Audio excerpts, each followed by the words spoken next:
Good evening. In the final leg of Raisina, we still have one last panel, but we thought that it's a good time before the tables fold up and everyone wants to go home and run away. Mind you, there are some closed panels after that also, but official Raisina public program, the one which follows is the last one. So I thought this is a good time to say goodbye, to say thank you to a lot of the guests who've come here from very, very far away. We've really enjoyed the conversations, and I'm sure you also have enjoyed what has gone on. The thing is that this event 2025 has been called Kal Chakra. The Kal Chakra never ends. It goes on and on and on. It is ad infinitum. So we'll keep on getting you back to discuss various aspects of it. But I'll briefly, recount again what this Raisina has particularly meant, and for us, the kind of learnings and lessons at the very, very top 60,000 feet point of view, which we get out at the end of a dialogue like this one has been in particular. We are at a time when it's been extremely difficult to have certain conversations in certain parts of the world. That is not a good idea. That has never been a good idea. At Raisina, our effort has been to do the exact opposite. No matter what the difference is, you never close the possibility of talking about them, of having those difficult conversations. And why India becomes a place like that? Why is India a place where these conversations can happen? No, India has, if you look at India, India has two epics, big epics. One is the Ramayana, which is politically very, is at its high point, and everyone talks about the Ramayana. There's that second epic, the Mahabharat, which no one really talks about so much. The Mahabharat is a massive, massive, massive epic, over 100,000 verses. But the problem with the Mahabharat, what is the issues it is discussing? What is it talking about? The Mahabharat is primarily, it says it is about war. War is only one aspect of the Mahabharat. The Mahabharat is a narrative within a narrative within a narrative within a narrative. That is the way the Mahabharat is constructed. It is about a multiplicity of narratives which are connecting the past, the present, and leading up into the future. No, it's a very, very, very complex epic. It's a complex epic about a very complex world. The Ramayana choices are simple. It belongs to an earlier, simpler age, where the choices between right and wrong were actually quite stark. And you could have battle lines drawn between them. The Mahabharata takes into a very different world, a world of ambiguity, a world where moral choices are not very clear, where you do not know what is right or wrong.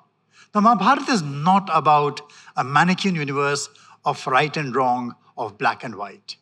No, it is in many ways a scenario replete with characters who choose to prove and choose between almost impossible conditions.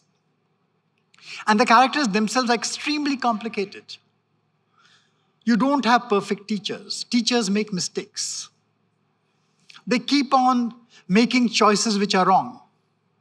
The patriarch takes a vow of celibacy, which then starts unfolding a process, which ends up in this great war.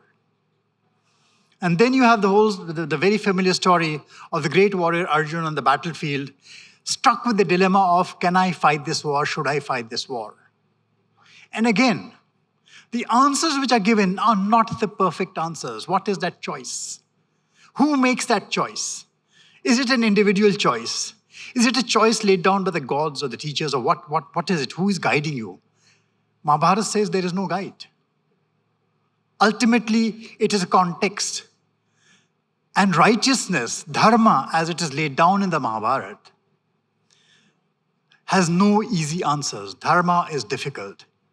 And remember, we talk about free will. Free will is about difficult choices. If choices were not difficult, if the world were black and white, you would not need free will. Why do you need free will? To be human, to have free will, To live in democracies is difficult. To make difficult choices under difficult circumstances. And there are going to be arguments, there are going to be differences, there are going to be very, very, very different contexts, different nuances. Yes, the world is not black and white. It is full of colors. There are lots of nuances. It is not even gray. It is not even shades of gray. So, it's a complex world which we're handling and we're looking at. And within this Raisina, the whole concept of this particular Kal Chakra, which we have put up before you, was primarily about that fundamental issue of the difficulty of making ethical, moral choices in a world where you do not really know which is the right ethical choice. So how do you decide? Now, how do you decide is, you can decide by war, but Mahabharat will tell you that the war comes at a huge cost. And a peace which you get at the end of a war is a fragile peace. It will always be a fragile peace. And that peace is tinged with sorrow. It is tinged with immense sadness about what has preceded it and what it has destroyed. And recreating after that is even more difficult.